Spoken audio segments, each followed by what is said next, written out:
رحم الله من قرأ الفاتحة.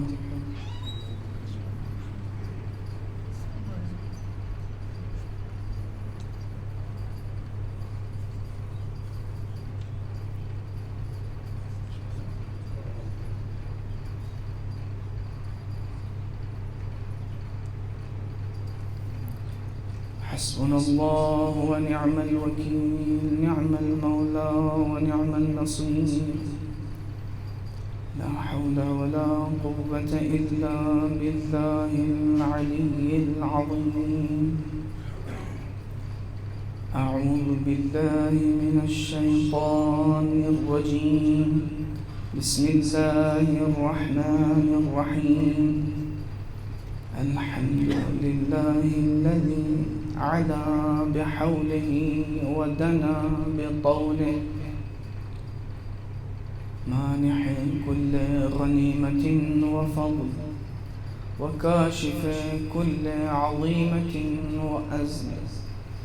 أحمده على عواطف كرمه وسوابغ نعمه، وأؤمن به أولا باديا، وأستهديه قريبا هاديا، وأستعينه قاهرا قادرا، وأتوكل عليه كافيا ناصرا. والصلاة والسلام والتحية والإكرام على سيد الأنبياء والمرسلين، أشرف الخلائق أجمعين، حبيبنا وحبيب إله العالمين أبي القاسم محمد. اللهم صل على محمد آله الطيبين الطاهرين المعصومين المظلومين، ولعنة الله على أعدائهم أجمعين. أما بعد، فقد قال الله تبارك وتعالى في القرآن الحكيم. بسم الله الرحمن الرحيم. ولا تحسبن الذين قتلوا في سبيل الله أمواتا، بل أحياء عند ربهم يرزقون. صدق الله العلي العظيم. الله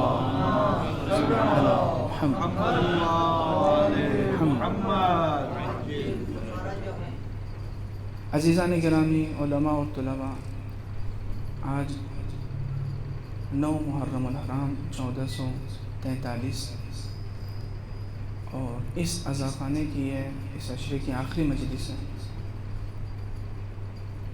جس میں میرا موضوع سخن ہے زیارت عاشوراء، معرفت کا خزانہ. اور اس آیت کے ذیل میں گفتگو ہو رہی ہے کہ جس میں خداوند متعال شہداء کے زندہ ہونے کا اعلان فرما رہا ہے. آج دنیا میں کسی بھی ملک میں، کسی بھی گوشے میں آپ چلے جائیں، فرش عزائے سید الشہداء آپ کو بچھا ملے گا. دنیا میں ہر جگہ لوگ سید الشہداء اور ان کے اصحاب و اہل بیت کو سلام کر رہے ہیں. یہ دلیل ہے کہ شہداء زندہ ہیں.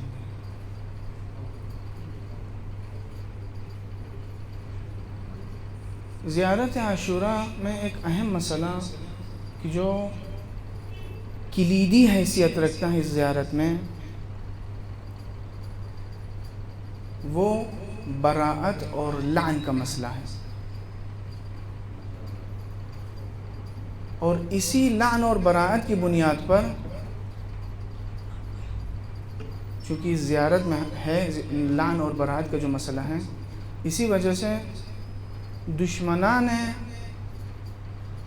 تشیع کو اس زیارت سے بہت تکلیف ہوتی ہے.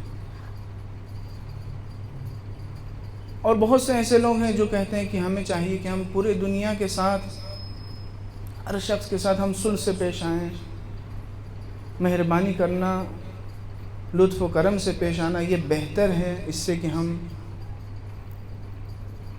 لان و تان و براعت وغیرہ کا ہم سہارا لیں،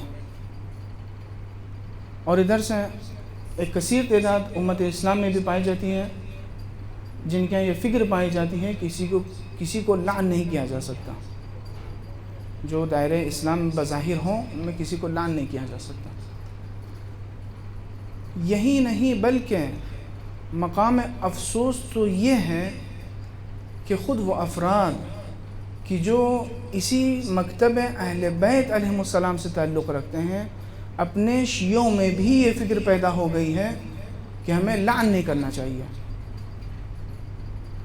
اب مختلف وجوہات کی بنیاد پر وہ کہتے ہیں کہ ہمیں لعن نہیں کرنا چاہیے، براءت تبرہ نہیں کرنا چاہیے، اور بہت سے مسائل ہیں کہ جس کی بنیاد پر ایک بہت اچھی خاصی ضخیم کتاب لکھی گئی ہے 700-800 صفحے کی، کہ جس میں یہ کہا گیا ہے کہ یہ جو فقرات ہیں زیارت عاشورہ میں اس کو حذف کر دیا جائے، اور انہوں نے یہ ثابت کرنے کی کوشش کی ہے کہ یہ فقرات بعد میں کسی نے اضافہ کیا ہے، اصل زیارت کا جز نہیں ہے۔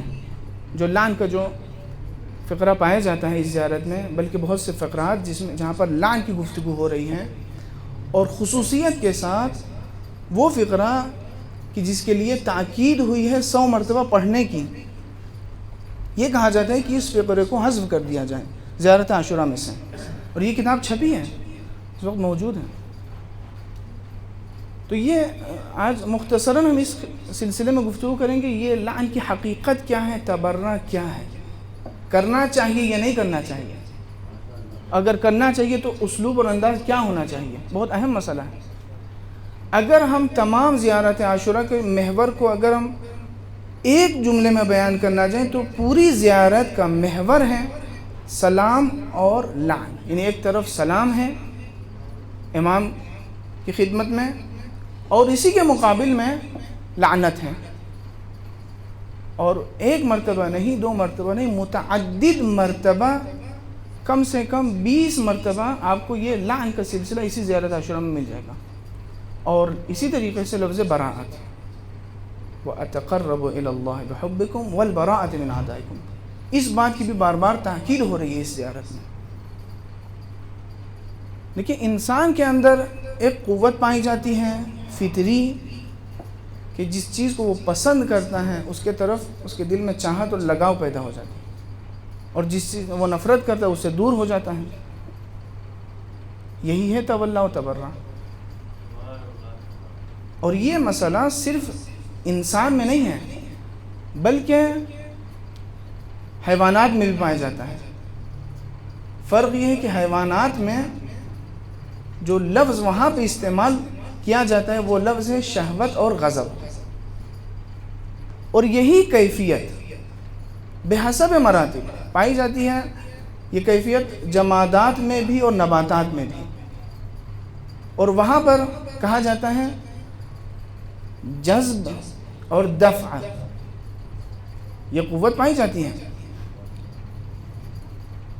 لیکن انسان کا رتبہ جمادات و نباتات و حیوانات سے اونچا ہے، برتر ہے، اعلیٰ ہے۔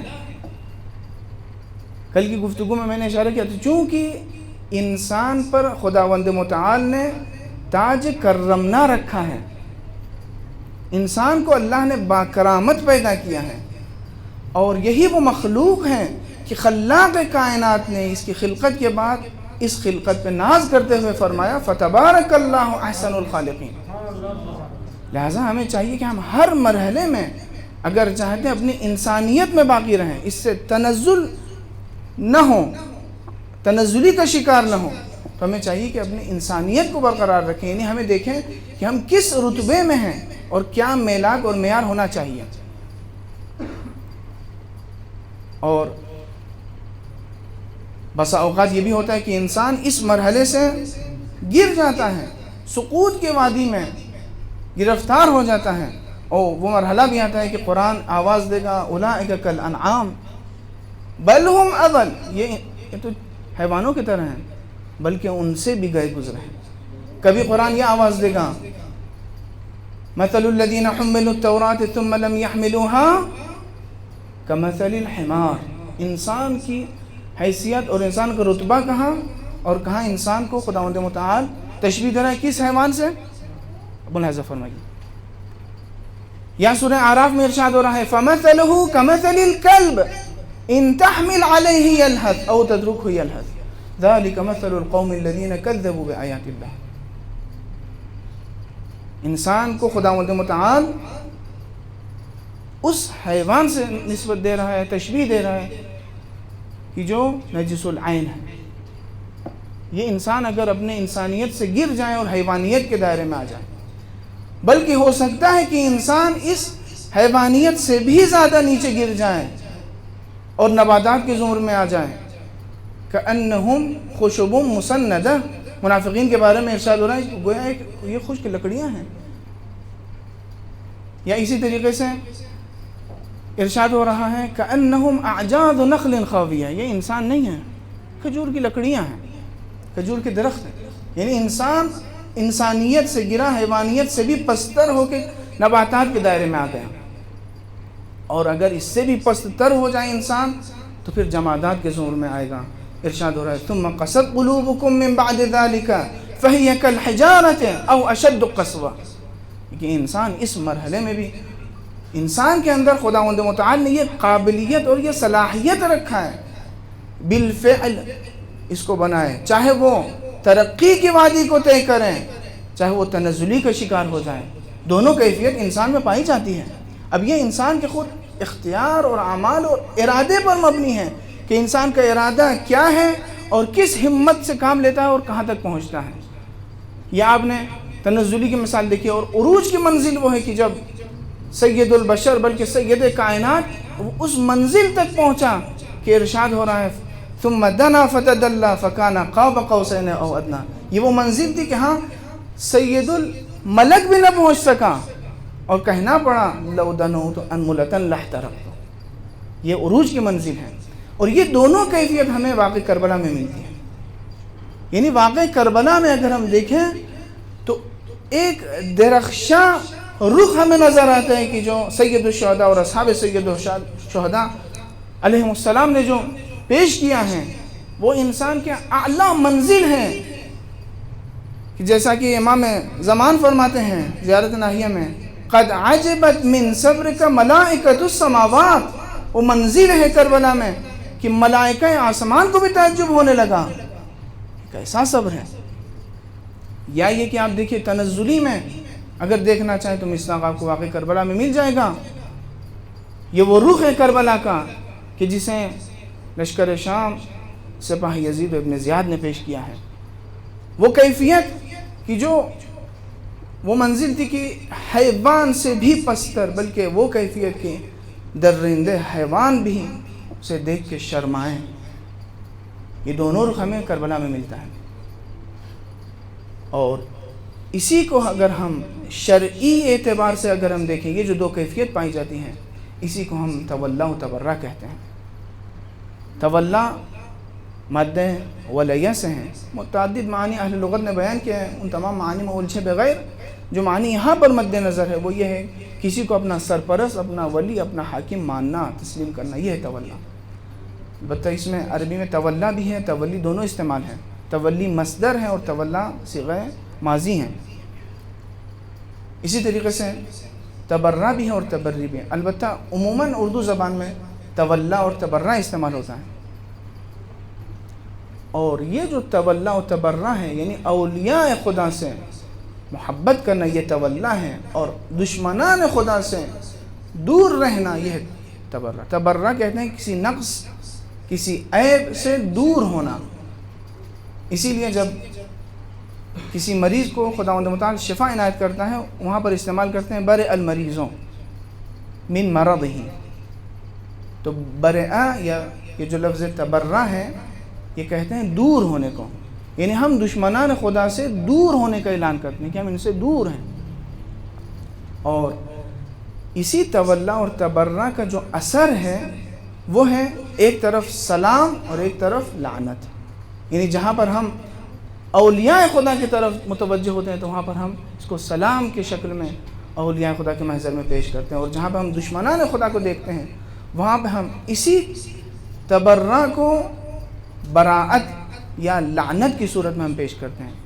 اور آپ جانتے ہیں، اہل علم مجھ سے بہتر جانتے ہیں کہ یہ تولا و تبرہ اس کا شمار فروع دین میں سے ہیں۔ فروع دین ان چیزوں کو کہا جاتا ہے جن کا تعلق انسان کے اعمال سے ہوتا ہے، یعنی ضرورت اس بات کی ہے کیا تولا و تبرہ ہمارے اعمال میں ظاہر ہو جائیں، ہم صرف زبان سے نہ کہیں کہ اہل بیت کے ماننے والے ہیں، ان سے قریب ہونا چاہ رہے ہیں، اپنے عمل سے ہم قریب ہوں۔ اور اسی طریقے سے دشمنان اسلام، دشمنان اہل بیت سے بھی ہم جہاں زبان سے اعلان برات کریں اور ضروری بھی ہے کرنا، وہیں پر ہم اپنے اعمال کو بھی اس انداز سے بنائیں کہ ہر دیکھنے والا کہے کہ یہ ان کا اخلاق دشمنان اہل بیت کے اخلاق سے بہت دور ہے۔ یہ اس کو ہم عملی جامہ پہنانے کی کوشش کریں۔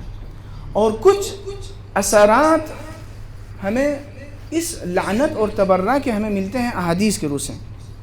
میں مختصراً آپ کی خدمت میں عرض کر دوں کہ تبرہ کا کیا اثر ہے۔ پہلا اثر جو تبرہ کا ہے وہ حقیقی ایمان ہے۔ اگر انسان چاہتا ہے کہ وہ اپنے ایمان کو حقیقی ایمان بنا لے، اس کے لیے ضروری ہے کہ وہ تولا پہ بھی عمل کرو، تبرہ پہ بھی۔ کمال الدین ولایتنا والبراءۃ من اعدائنا، یہ کمال دین ہے۔ امام رضا علیہ السلام کی ایک حدیث ہے۔ اللہم صلی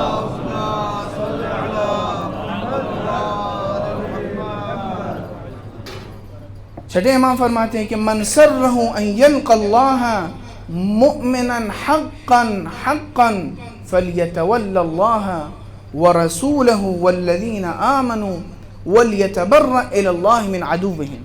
جو شخص چاہتا ہے کہ واقعاً اللہ کو اس حالت میں ملاقات کر کے وہ حقیقتاً مومن ہو، تو اس کے لیے ضروری ہے کہ وہ تولا کو بھی اپنائے اور تبرہ کو بھی، دونوں اس کے لیے ضروری ہیں۔ دوسرا اثر تولا و تبرہ کا، شرط قبولیہ عمل ہے۔ جو بھی انسان اعمال انجام دے رہا ہے اس دنیا میں، کار خیر انجام دے رہا ہے، اگر یہ دیکھنا چاہتے ہیں کہ اللہ کے نزدیک سند قبولیت کی ملی ہے یا نہیں ملی، تو اس کو یہ دیکھنا پڑے گا اس کے اندر تولا و تبرہ کتنا ہے۔ رسول اکرم فرماتے ہیں کہ یا علی لو ان عبدا عبد اللہ تعالی 1000 سنہ 1000 عام ما قبل ذلك منہ الا بولایتک، کہ اگر کوئی شخص 1000 سال اللہ کی عبادت کریں یہ اس سے قبول نہیں ہوگا مگر یہ کہ آپ کی ولایت اس کے اندر پائی جائے۔ پھر فرماتے ہیں بولایتک وولایت الائمۃ من ولدک وان ولایتک لا تقبل الا بالبراءۃ من اعدائک۔ اور اگر یہ انسان کو یہ دیکھنا ہے کہ اس کے اندر ولایت ہے، یہ حقیقی معنوں میں ولایت ہے یا نہیں، تو یہ دیکھے کہ اس کے اندر برات ہے یا نہیں۔ اسی سے اندازہ ہو سکتا ہے۔ اور پھر حضرت فرماتے ہیں بذالک اخبرنی جبرائیل، جبرائیل نے یوں کہا ہے ہم سے فمن شاء فلیؤمن ومن شاء فلیکفر۔ تیسرا اثر برات کا، معرفت خدا، کہ انسان خدا کو اسی وقت صحیح معنوں میں سمجھ سکتا ہے، حق معرفت تک پہنچ سکتا ہے۔ البتہ حق معرفت پہنچنا تو یہ بہت بڑی منزل ہے، تو ہم سے بہت دور ہے، لیکن بہرحال اگر ہم چاہتے ہیں کچھ حد تک معرفت خدا حاصل کریں تو اس کے لیے ضروری ہے تولا اور تبرہ۔ راوی ابو حمزہ ثمالی ہیں، روایت کرتے ہیں 5ویں امام حضرت امام محمد باقر علیہ السلام، اللہم صلی علی محمد، انما یعبد اللہ من یعرف اللہ، اللہ کی عبادت وہی کر سکتا ہے کہ جو اللہ کو پہچانتا ہو، معرفت رکھتا ہو۔ معرفت کے بغیر عبادت ممکن ہی نہیں ہے۔ پھر آگے فرماتے ہیں فَأَمَّا من لا يعرف اللہ، جو شخص اللہ کو نہ پہچانتا ہو فَإِنَّمَا يُعْبَدُ هَكَذَا ضَلَالًا، وہ ممکن ہے ظاہری طور پر عبادت کرے بھی، لیکن یہ حقیقت میں یہ عبادت نہیں ہے، یہ گمراہی ہے، یہ عبادت نہیں ہے۔ فَقُلْتُ جُعِلْتُ فِدَاكَ، ابو حمزہ کہتے ہیں کہ میں نے امام سے کہا میں آپ پر فدا ہو جاؤں۔ فما معرفت اللہ، معرفت اللہ ہے کیا؟ کیسے ہمیں پتہ چلے کہ معرفت اللہ کیا ہے؟ فرماتے ہیں قال تصدیق اللہ عز وجل وتصدیق رسولہ وموالاة علی والایتمام به وبالأئمة الہدى والبراءة الى اللہ عز وجل من عدوهم۔ اللہ کو ماننا، اللہ کے رسول کو ماننا، اور ائمہ طاہرین علیہ السلام کو ماننا، اور ان کے دشمنوں سے اظہار براءت کرنا، یہ ضروری ہے۔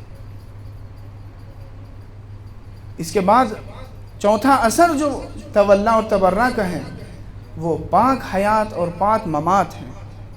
ہم اسی زیارت عاشوراء میں پڑھتے ہیں اللہم اجعل محیای محیا محمد و آل محمد و مماتی ممات محمد و آل محمد۔ ہمیں وہ زندگی عطا کر جو زندگی رسول اکرم کی ہے، اہل بیت کی ہے۔ ہمیں وہ موت عطا کر کی جو موت اہل بیت، ظاہری موت جو اہل بیت اور رسول خدا کی ہے۔ خود رسول اکرم سے یہ حدیث ہے، رسول اکرم فرماتے ہیں کہ من اراد ان یحیا حیاتی ویموت میتتی ویدخل جنت عدن التي غرسها اللہ تعالی بیدہ، جو شخص چاہتا ہے کہ اس کی زندگی میری زندگی جیسی ہو، اس کا مرنا میری طرح ہو، اور وہ قیامت کے دن اس جنت عدن میں میرے ساتھ ہو کہ جسے خداوند متعال نے اپنے دست قدرت سے خلق کیا، فَلْيُوَلِّ عَلِيِّ بْنِ أَبِي طالب، تو اس کے لیے ضروری ہے، واجب ہے اس کے لیے کہ ولایت علی ابن ابی طالب اندر پیدا کرے۔ وَلْيُعَادِ عَدُوَّهُ، اور اسی کے ساتھ ساتھ اس کے لیے یہ بھی ضروری ہے کہ وہ ان کے دشمنوں سے بھی وہ اظہار دشمنی کرے۔ اور اس سلسلے میں آخری بات جو آپ کی خدمت میں عرض کرنا ہے وہ بصیرت ہے، ظاہری بصارت اور قلبی بصیرت، دونوں کے لیے تولا و تبرہ ضروری ہے۔ دلچسپ واقعہ حدیث ہے کہ ایک شخص آیا امیر المومنین کی خدمت میں اور کہنے لگا میں آپ کو بہت دوست رکھتا ہوں، اس سے محبت کرتا ہوں، لیکن فلاں اور فلاں صاحب کو بھی دوست رکھتا ہوں، آپ کو دوست رکھتا ہوں، محبت آپ کی میرے دل میں ہے، لیکن فلاں فلاں صاحب کو بھی میں دوست رکھتا ہوں۔ امام فرماتے ہیں اما الان فانت اعور، ابھی تمہاری مثال ایک کانے کی مثال ہے، ایک آنکھ والا۔ فاما ان تعمی فاما ان تعمی واما ان تبصر، اب تمہیں اختیار ہے، چاہے پورے طور پر بصیرت والے ہو جاؤں، چاہے پورے طور پر اندھے ہو جاؤں۔ یہ ایک آنکھ سے دیکھنے کا کیا معنی ہے، کیا مفہوم ہے؟ یہ نہیں ہو سکتا کہ انسان اہل بیت سے بھی محبت کرے، دعوی محبت بھی کرے، اور دشمنان اہل بیت سے بھی محبت کرے، تو ممکن ہی نہیں ہے۔ ما جعل اللہ لرجل من قلبین فی جوفہ، اصلا ممکن ہی نہیں ہے۔ ایک دل میں یہ دو محبت متضاد چیزیں کیسے جمع ہو سکتی ہیں؟ منطق اور فلسفے کا اولین قانون یہی ہے کہ اجتماع نقیضین محال ہے، تو اجتماع نقیضین ہو گیا، اجتماع ضدین ہو گیا۔ لہٰذا اگر محبت اہل بیت سچی اور حقیقی ہے تو دشمنان اہل بیت سے دشمنی بھی ضروری ہے۔ البتہ اس سلسلے میں انسان کو تمام شرائط اور حالات کے تحت کام کرنا چاہیے۔ ایک حدیث اگرچہ حدیث طولانی ہے، میں صرف اشارہ کروں گا کہ رسول اکرم نے ایک مرتبہ اپنے اصحاب سے پوچھا کہ ایمان کا سب سے مضبوط اور مستحکم ذریعہ اور راستہ کیا ہے؟ ای عر الایمان اوثق، اصحاب نے مختلف جوابات، کسی نے کہا نماز، کسی نے کہا روزہ، کسی نے کہا حج، کسی نے کہا زکوٰۃ، مختلف جواب اصحاب نے دیے۔ پھر رسول اکرم فرماتے ہیں لِكُلِّ مَا قُلْتُمْ فَضْلٌ، جو بھی تم نے بتایا ہے ان کی فضیلت اپنی جگہ پر ہے، لیکن وَلَكِنْ أَوْثَقُ عُرَى الْإِيمَانِ الْحُبُّ فِي اللَّهِ وَالْبُغْضُ فِي اللَّهِ وَتَوَالِي أَوْلِيَاءِ اللَّهِ وَالتَّبَرِّ مِنْ أَعْدَاءِ اللَّهِ۔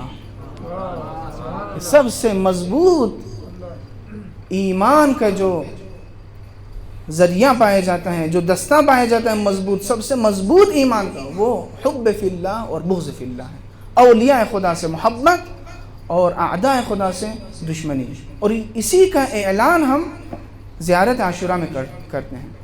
اب یہاں پر ایک صاحب نے مجھ سے سوال بھی کیا، اور اکثر لوگوں کے ذہن میں یہ بات رہتی ہے کہ یہ جو 100 مرتبہ جو سلام اور 100 مرتبہ جو لعن کا سلسلہ زیارت عاشوراء میں پایا جاتا ہے، اگر ہم یہ 100 مرتبہ نہ پڑھ پائیں تو اس کا کیا ہے، وہ ثواب ملے گا یا نہیں ملے گا؟ جو اصل ثواب اس کا، جو فضیلت زیارت عاشوراء کی ہے، وہ اس پر ہم پہنچیں گے یا نہیں پہنچ پائیں گے؟ علماء سے جب یہ سوال کیا گیا تو انہوں نے متعدد جوابات دیے، لیکن دیکھیے جو زیارات معثور اور مروی ہیں، اگر ہم چاہتے ہیں ان کی فضیلت تک پہنچیں تو اسی طریقے سے ہمیں پڑھنا ہوگا جو ہمیں بتایا گیا ہے، اسی طریقے کے مطابق ہمیں عمل کرنا ہوگا۔ اور چونکہ جو زیارت وارد ہوئی ہیں متعدد کتابوں میں، یہ مسئلہ صراحت کے ساتھ خود متن حدیث میں پایا جاتا ہے، تقول ذلك 100 مرہ، تقول ذلك 100 مرہ، تو 100 مرتبہ اس کا پڑھنا اگر محقق ہوگا تبھی وہ اصل ثواب تک انسان پہنچ سکتا ہے۔ لیکن اگر انسان بقصد رجا بقصد ثواب پڑھیں، ایک ہی مرتبہ پڑھیں، تکرار نہ بھی کریں، تو خداوند متعال امید ہے کہ انشاءاللہ خود اسے ثواب دے گا۔ لیکن مثال کے طور پر اگر نظر کر لے، نیت کر لے کہ اگر فلاں کام ہو جائے تو میں زیارت عاشورہ کو پڑھوں گا، اگر واجب کر لے اپنے لیے، تب تمام شرائط کے ساتھ اس کا عمل کرنا ضروری ہے۔ اور اس سلسلے میں بھی چونکہ متعدد روایتیں پائی جاتی ہیں، مختلف روایتوں میں الفاظ مختلف ہیں، لہٰذا علماء نے اس کو جمع کرنے میں متعدد احتمالات بیان کیا ہے کہ اگر مکمل زیارت عاشورہ پڑھنا چاہیں تو اس کا کیا انداز ہونا چاہیے۔ علامہ مجلسی نے 6 احتمال لکھا ہے، 6 احتمال، اور صاحب شفاء الصدور علامہ تہرانی نے 10 احتمال کو اپنی کتاب میں لکھا ہے کہ 10 احتمال پایا جاتا ہے۔ میں ایک آپ خدمت میں عرض کرتا ہوں، جو مؤسس حوزہ آیت اللہ شیخ عبدالکریم حائری سے منسوب ہے، وہ فرماتے تھے اگر کسی کو زیارت عاشورہ پڑھنا ہے اور اس طریقے سے کہ جو پورا مکمل ثواب اس کا حاصل کرنا چاہیں، تو اس کے لیے ضروری ہے کہ وہ پہلے جس الفاظ میں بھی چاہتا ہے، چاہے وہ اپنے ہی زبان میں ہو یا عربی میں ہو، کسی بھی زبان میں، وہ امام کو سلام کرے، امام کی طرف متوجہ ہو، یعنی کہیں سے بھی، ضروری نہیں ہے کہ کربلا میں، اپنے ہی گھر میں ہوں، چھت میں یا کوئی ایسی جگہ پہ جائیں اور وہاں پر امام کو سلام کریں، اور وہیں پر جس طریقے سے بھی ہو سکتا ہے کسی بھی الفاظ کے ساتھ دشمنان و قاتلین سید الشہداء پہ لعنت کریں، اور جتنا شدید الفاظ وہ استعمال کرے گا اتنا اس کے لیے بہتر ہے، چونکہ حدیث میں آیا ہے۔ اس کے بعد 2 رکعت نماز زیارت، اگر وہ کربلا میں نہیں ہے، اگر دور سے زیارت بعید سے ہے تو وہ 2 رکعت نماز پڑھے گا، نماز زیارت۔ اس کے بعد 100 مرتبہ تکبیر، اللہ اکبر 100 مرتبہ۔ البتہ بعض علماء نے 1 مرتبہ بھی کہا ہے کہ کافی ہے، لیکن شیخ عبدالکریم حائری کہتے ہیں کہ 100 مرتبہ انسان تکبیر بھی کہیں، پھر اس کے بعد زیارت شروع کریں، تکبیر کے بعد پوری زیارت عاشورہ پڑھیں، اس حصے تک پہنچ جائیں تو اس کو 100 مرتبہ دہرائیں، اور اسی طریقے سے دوسرا حصہ جو سلام کا ہے اس کو بھی 100 مرتبہ دہرائیں، پھر اس کے بعد اللہم خص یہ والی دعا، پھر سجدے کی دعا، پھر اس کے بعد زیارت ختم کرنے کے بعد بھی 2 رکعت نماز زیارت پھر پڑھیں، 2 رکعت نماز شروع میں اور 2 رکعت نماز آخر میں، تب اسے مکمل زیارت عاشورہ پڑھنے کا ثواب خداوند متعال عطا کرے گا۔ اور بعض علماء نے کہا ہے کہ بہتر یہ کہ اس میں انسان زیارت امیر المومنین کو بھی شامل کر دیں، چونکہ جو سند زیارت صفوان کی ہے اس میں یہ ہے کہ چھٹے امام نے رأس امیر المومنین کے پاس یعنی نجف اشرف میں زیارت عاشورہ پڑھا، اور اس سے پہلے زیارت امیر المومنین کو پڑھا، لہٰذا زیارت امیر المومنین کا پڑھنا بھی بہتر ہے۔ اور اس کے بعد زیارت عاشورہ ختم کرنے کے بعد دعائے علقمہ، جو مشہور ہے دعائے علقمہ کے نام سے، حقیقت یہ ہے کہ وہ دعائے صفوان کے نام سے مشہور ہونی چاہیے، چونکہ اس کے راوی جناب صفوان ہیں، جو سند علقمہ کی اس میں یہ دعا نہیں ہے۔ بہرحال اور بھی احتمالات ہیں، آپ ذات مجھ سے بہتر جانتے ہیں، مراجعہ کریں، ان میں مختلف احتمالات ہیں۔ اور صرف میں ایک حدیث، آخری حدیث اس سلسلے میں آپ کی خدمت میں بیان کرنا چاہتا ہوں، جو 8ویں امام نے فرزند شبیب سے فرمایا کہ یبن شبیب من سرک، ابن شبیب سے فرماتے ہیں یبن شبیب ان سرک ان تسکن الغرف المبنیہ فی الجنہ مع النبی وآلہ فلعن قتلۃ الحسین، کہ اے فرزند شبیب اگر تم چاہتے ہو کہ جنت کے غرف میں تمہیں سکونت عطا ہو اہل بیت یعنی نبی اور اہل بیت نبی کے ساتھ، تو تم قاتلین سید الشہداء پہ لعنت کرو۔ اور یہی سبق ہمیں زیارت عاشوراء سے ملتا ہے۔ ایک فقیہ مرجع گزرے ہیں شیخ عبد الکریم حق شناس کے نام سے، تہران میں رہتے تھے، تقریباً 15 سال پہلے ان کی رحلت ہوئی ہے۔ عطا اللہ شیخ عبد الکریم حق شناس، ان کی قبر رے میں حرم عبدالعظیم حسنی میں۔ تو وہ بار بار اپنی تقریروں میں زیارت عاشوراء کی تاکید فرماتے تھے، اور ایک خاص عمل وہ بتاتے تھے، اور وہ کہتے تھے کہ جو بھی مشکل سے مشکل مرحلہ آ جائے آپ کی زندگی میں، یا کوئی بھی حاجت ہو، تو آپ 40 دن لگاتار زیارت عاشوراء پڑھیں، ناغہ نہ ہونے پائیں۔ اور خاص آداب انہوں نے کچھ آداب مخصوص انہوں نے بتائے کہ جو میں نے کسی کتاب میں نہیں دیکھا، بس ان سے سنا ہے، یعنی ان کے شاگردوں سے۔ وہ خود بیان کرتے ہیں کہ ایک دن میں کسی مشکل میں پڑ گیا، تو میں نے اسی نیت سے زیارت عاشوراء شروع کر دیا پڑھنا۔ 13ویں دن میں زیارت عاشوراء پڑھ رہا تھا، زیارت ہی میں مصروف تھا کہ امام تشریف لائے، سید الشہداء تشریف لائے۔ دیکھیے انہوں نے یہ نہیں کہا کہ میں نے خواب میں دیکھا ہے، کہہ رہے ہیں کہ امام تشریف لائے۔ اب یہ مجھے نہیں معلوم یہ کون سی کیفیت تھی، عالم مکاشفے کا مرحلہ تھا یا کیا تھا، میں نہیں سمجھ سکتا یہ۔ بہرحال وہ فرماتے ہیں کہ امام تشریف لائے، اور انہوں نے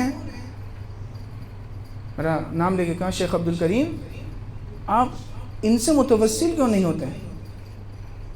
تو میں سوچنے لگا کہ یہ امام کس کے بارے میں فرما رہے ہیں کہ ان سے متوسل کیوں نہیں ہوتے۔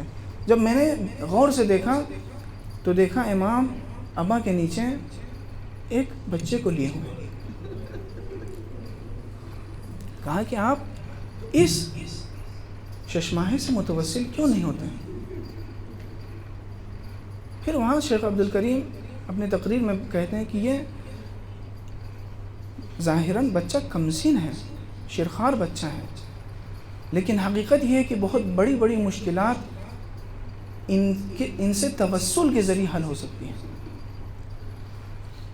اسی لیے بعض علماء نے علی اصغر کو باب الحوائج کہا ہے، باب الحوائج، اور 6 مہینے کا بچہ۔ ہاں، عزاداران امام مظلوم کربلا یہ ایک حقیقت ہے۔ کسی شخص نے امام سے پوچھا کہ ہم جب دعا کریں تو کس طریقے سے دعا کریں؟ تو امام نے فرمایا تم دعا یوں کرو، الہی بدم المظلوم، کہ معبود مظلوم خون کا واسطہ، مظلوم کے خون کا واسطہ۔ چاہنے والے نے پوچھا کہ آپ کے گھرانے میں تو سبھی مظلوم ہیں، یہ بدم المظلوم سے کون مراد ہے؟ امام نے فرمایا یہ وہی علی اصغر ششماہے کا خون مراد ہے۔ جو بھی مجاہد میدان میں آیا وہ خود سے آیا، اس نے جہاد کیا، دشمنوں کا بھی خون بہایا، لیکن ایک ایسا مجاہد بھی ہے کہ جو خود سے نہیں آیا میدان میں، بلکہ امام اسے میدان میں لائے اور اس نے کسی کا خون نہ بہایا۔ سند مظلومیت سید الشہداء کے لیے علی اصغر کی شہادت ہی کافی ہے کہ اگر دنیا کے انصاف پسند انسان غور کریں تو اس نتیجے تک پہنچ جائیں گے کہ اس میں کامیاب کون ہوا ہے اور اس میں شکست کسے ملی ہے۔ سرکار سید الشہداء، ایک وہ وقت بھی آیا کہ چاہنے والے اور اہل بیت سب شہید ہو گئے۔ امام خیمے سے نکلے، مقتل میں آئے، لیکن ادھر خیموں سے شور و فغاں کی آواز بلند ہو گئی۔ امام پھر خیمے میں واپس آئے، کیا دیکھا کہ ایک ننھا علی اصغر ہے کہ جو بے تاب ہو گیا ہے، بے قرار ہو گیا ہے۔ شاید اس کے دل میں یہ خواہش ہو کہ اے بابا کیا آپ مجھے مقتل نہیں لے جائیں گے؟ کیا مجھے شہادت کی توفیق نہ ملے گی؟ ہاں امام نے ایک مرتبہ کہا اے میری بہن زینب میرے بچے کو میرے پاس لاؤ. مجھے نہیں معلوم کہ امام نے جناب رباب سے کیوں نہیں کہا, زینب سے کیوں کہا کہ یا اخیا ایتنی الطفل الصغیر, میرے کمسن بچے کو میرے پاس لاؤ. مجھے نہیں معلوم, علماء نے لکھا ہے شاید وجہ یہ رہی ہو کہ جب سے مادر علی اصغر کا دودھ خشک ہوا ہے اب رباب بچے کو لینے سے شرمندگی محسوس کرتی. جیسے ہی بچہ ماں کے آغوش میں آتا ہے فوراً اپنے منبع غذا کی طرف جاتا ہے, لیکن ماں کیا کرے, ماں کا دودھ بھی خشک ہو گیا ہے. شاید یہ وجہ رہی ہو, اور شاید وجہ یہ رہی ہو کہ امام نہیں چاہتے تھے کہ رباب پہ نظر پڑے, اس لیے زینب سے کہا کہ اے بہن میرے بچے کو میرے پاس لاؤ. اب جناب سید الشہداء علی اصغر کو لے کے چلے, اور ایک مرتبہ فوج اشقیاء سے کہا لقد قتلتم اصحابی واولادی ولم يبق لی الا هذا الطفل ان لم ترحمونی فرحموا هذا الطفل. کہ اشقیاء ظالموں, تم نے سب کو مار ڈالا, میرے تمام احباب و انصار کو مار ڈالا, میرے تمام اولاد کا قتل کر دیا, بس میرے پاس یہی کمسن بچہ بچا ہے. اگر مجھے رحم نہیں کرتے تو کم سے کم اس بچے پہ رحم کرو. ہر ایک قدم پہ سوچتے تھے صفت مصطفیٰ لے کے چلا ہوں, کہوں گا فوج ستم سے کہوں گا کیا, لے تو چلا ہوں فوج ستم سے کہوں گا کیا, پانی کے واسطے نہ کروں گا میں التجا, منت کروں گا بھی تو سنیں گے نہ اشقیاء, منت کریں گے بھی تو سنیں گے نہ اشقیاء. کمزور سنگ دل ہے یہ کیا رحم کھائیں گے, مجھ کو یقین نہیں ہے کہ پانی پلائیں گے. پہنچے قریب فوج تو گھبرا کے رہ گئے, چاہا کریں سوال بشرما کے رہ گئے. غیرت سے رنگ پکوا تھرا کے رہ گئے, چادر پسر کے چہرے سے سرکا کے رہ گئے, چادر پسر کے چہرے سے سرکا کے رہ گئے. آنکھیں جھکا کے بولے کہ یہ ہم کو لائے ہیں, اصغر تمہارے پاس غرض لے کے آئے ہیں, اصغر تمہارے پاس غرض لے کے آئے ہیں. ماں نے بہت گلے سے لگایا نہ چپ ہوئے, گہوارے میں پھوپھی نے چلایا نہ چپ ہوئے, بہنوں نے گودیوں میں کھلایا نہ چپ ہوئے, رو رو کے سارے گھر کو رلایا نہ چپ ہوئے, رو رو کے سارے گھر کو رلایا نہ چپ ہوئے. وہاں اشک بار تھے تو یہاں بے قرار ہیں, وہاں اشک بار تھے تو یہاں بے قرار ہیں, پانی کے یہ تم سبوں سے امیدوار ہیں. لیکن کیا کریں اشقیاء کو رحم نہ آیا. جب امام نے اپنی حجت تمام کر دی تو اب مرحلہ علی اصغر کا تھا. آپ جانتے ہیں تمام شہداء نے رجز پڑھا, میدان میں آئے تو رجز پڑھا, لیکن آپ کو نہیں معلوم کہ ایک کمسن بچے کی رجز بھی سن لیجئے, ایک کمسن بے زبان کی رجز. ننھے علی اصغر نے سوکھی زبان کو سوکھے لبوں پہ پھرانا شروع کر دیا. ادھر فوج میں انقلاب ہو گیا. عمر صاحب نے کہا این ہرملہ این ہرملہ, ہرملہ ہرملہ کو بلاؤ, اقتا کلام الحسین. ادھر ہرملہ آیا, تیرے سے شعبہ کو نکالا اور گلو اصغر کا نشانہ بنایا. اللہ اکبر, ادھر سے تیر چلا. عجب نہیں مدینے سے رسول چلے, نجف سے علی چلے ہوں گے. فاطمہ زہرا کہیں کہ اس کمسن بچے نے کیا گناہ کیا ہے. فانقلب الصبی علی یدی الامام, کمسن بچہ امام کے ہاتھوں پہ منقلب ہو گیا. اب امام اس بچے کو خیمے میں کیسے لے جائیں, ماں کو کیسے دکھائیں.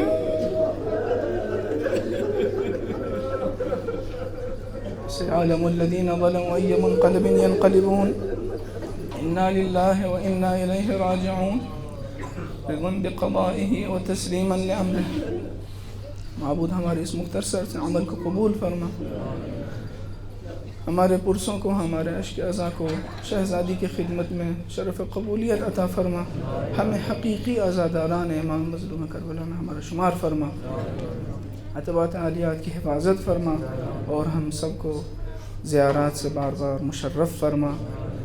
جہاں پہ بھی کوئی بیمار ہیں، مریض ہیں، ان سب کو شفاء کامل و عاجل عنایت فرما، ہم سب کو علم و عمل کی توفیق و دولت سے آراستہ فرما، ہمارے آقا و مولا ہمارے امام زمانہ کے ظہور میں تعجیل فرما، اور ہم سب کو ان کے اعوان و انصار میں شمار فرما۔ ہم کو یہ توفیق عطا فرما کہ ہم جوار رکاب امام سے انتقام میں خون سید الشہداء لے سکیں۔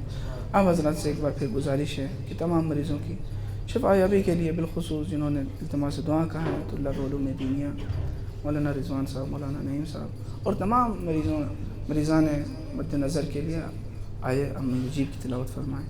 بسم اللہ الرحمن الرحیم، امن یجیب المضطر اذا دعاه ویکشف السوء، امن یجیب المضطر اذا دعاه ویکشف السوء، امن یجیب المضطر اذا دعاه ویکشف السوء، امن یجیب المضطر اذا دعاه ویکشف السوء، امن یجیب المضطر اذا دعاه ویکشف السوء۔ معبود، ان مجالس کا واسطہ کہ تمام مریضوں کو شفاء کامل و عاجل عنایت فرما۔ جہاں پہ مومنین پریشان حال ہیں، خصوصاً افغانستان کے مومنین، ان سب کے مال و جان عزت و آبرو کی حفاظت فرما۔ ربنا تقبل منا انک انت السمیع العلیم برحمتک یا ارحم الراحمین۔ ماتم حسین۔